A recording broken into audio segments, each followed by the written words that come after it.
MSc, SDF, NU এর ডাকে CGO complex অভিযান।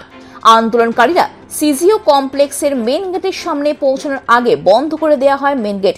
আন্দোলনকারীর সিজিও কমপ্লেক্সের ভেতরে ঢুকতে গেলে তাদেরকে বাধা দেয় পুলিশ। এরপরে শুরু হয় পুলিশের সঙ্গে বচসা। পরিস্থিতি ক্রমশ উত্তেজিত হয়ে ওঠে। শেষে আন্দোলনকারীদের একটি প্রতিনিধি দল সিবিআই দপ্তরে প্রবেশ করে।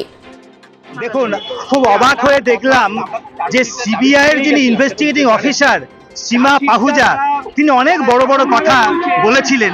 তিনি নাকি দিল্লি চলে গেছেন, অর্থাৎ অভয়ার বিচারের সমস্ত কিছু তিনি সম্পন্ন করে দিয়েছেন, সমস্ত চার্জশিট দিয়ে দিয়েছেন।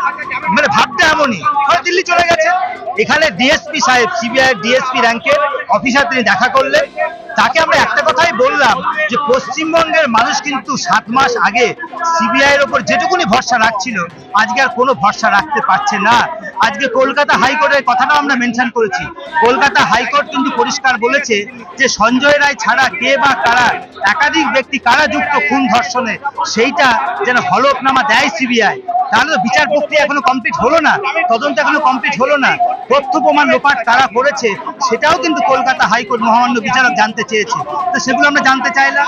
যথারীতি ইনারা তো সত্য গোপন করারই চেষ্টা করছে, ফলে সত্য বলবার তো সাহস নেই। কিন্তু মানুষ ছাড়বে কেন? আমরা ছাড়ছি না, আমরা লড়াই চালিয়ে যাই। কর্মসূচি আমরা সারা পশ্চিমবঙ্গে প্রায় 133টি সংগঠন আমাদের সঙ্গে আছে। ডাক্তার নার্সদের সংগঠন তো আমরা আছি, এছাড়াও বিভিন্ন নাগরিক সংগঠন প্রায় 133টি আছে।